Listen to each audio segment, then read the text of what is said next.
In our previous video, we learned how to import images and use them as a background. Now, you can learn quickly how to interactively change them by using overlays. First of all, I will go to my Overlays menu, click on it, rename it to background_01 and click on Duplicate. Then, change the name to background_02, double-click on top of the image and select a different background. And go back to 3D. Go to the Actions and search for the Overlay node, click it, and you will see the options to enable and disable. If you have not seen the Introduction to Overlays video, please check it out. I will change the name to O for Overlay, then _background_01.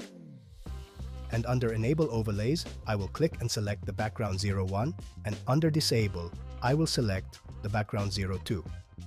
Then, I can duplicate this node, rename it, and switch the positions of the background.